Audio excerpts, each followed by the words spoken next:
की तरफ से लेते हैं कि जिस तरीके से संयुक्त किसान मोर्चे के नेतृत्व में देश का किसान, गरीब, वंचित, मजदूर एक हुआ और देश की तानाशाही, निर्वाचित तानाशाही के खिलाफ लड़ा और तीनों कानूनों को वापस करवाने का काम किया। एक बहुत बड़ी जीत हमारी हुई थी, तानाशाही को हराने का हमने काम किया था। और बाकी के जो हमारे मुद्दे हैं जिनके खिलाफ 2 साल बाद एक बार फिर हम लामबंद होने जा रहे हैं, चाहे वो एमएसपी का हो, केंद्रीय गृह राज्य मंत्री की बर्खास्तगी का मुद्दा हो, किसानों की फसल बीमा का मुद्दा हो एवं तमाम अन्य मुद्दे जो किसानों की जरूरत के मुद्दे हैं, गरीब वंचितों की जरूरत के मुद्दे हैं, उनके लिए हमेशा लड़ेंगे। और चाहे वो काले झंडे दिखाने की बात, जब से हम एक बार फिर लामबंद हो रहे हैं तो हम एक बार फिर ग्वालियर की तरफ से अग्रणी भूमिका निभाने का काम करेंगे। और मैं इस बात को भी कहना चाहता हूं कि जिस तरीके से अंग्रेजी सरकार ने 1960 में 3 कानून लेके आए थे, उसके खिलाफ जो भगत सिंह के चाचा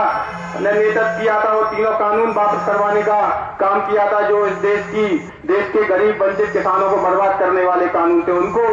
वापस करवाने का काम किया था। और वो उनका संघर्ष के खिलाफ जो भगत सिंह के चाचा लड़े थे, आज भगत सिंह के वंशज हम लोग हमारे देश की निर्वाचित तानाशाही के खिलाफ लड़ने का काम कर रहे हैं। और मैं भगत सिंह का अनुयायी होने के नाते, बाबा साहब का अनुयायी होने के नाते, महात्मा गांधी का अनुयायी होने के नाते, महात्मा फुले, सावित्रीबाई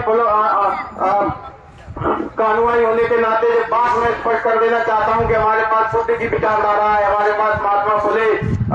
सावित्रीबाई फुले का संघर्ष है। हम ओबीसी महासभा के माध्यम से भी प्रदेश में लड़ रहे हैं, गरीब वंचितों के लिए लड़ रहे हैं। हमारे ओबीसी महासभा के भी राष्ट्रीय कोर कमेटी सदस्य धर्मेंद्र सिंह कुशवाहा जी हैं, अरविंद दांगी जी जहाँ प्रदेश अध्यक्ष हैं। और मैं अपने संगठन की तरफ से भी आश्वासन करना चाहता हूँ आपको कि जब जब गरीब वंचित किसानों पर, मजदूरों पर बात आएगी, हम हमेशा खड़े होंगे और एक साथ खड़े होंगे और इस देश के संविधान को, गरीबों को, वंचितों को बचाने का हम हर वक्त काम करेंगे। कंधे से कंधे मिलाकर लड़ने का काम करेंगे, चाहे इस देश की तानाशाही हो, चाहे इस देश के वो मंत्री हो जो तानाशाही के रूप में काम कर रहे हैं और गरीब वंचित जनता के हक और अधिकारों को, पूंजीपतियों को सौंपने का काम कर रहे हैं। दोस्तों, एक बात, इस बात के साथ मैं अपनी बात अंत करना चाहता हूं कि काले कृषि कानून उस वक्त लेके आए गए थे जब देश में कोरोना का माहौल था और वो कानून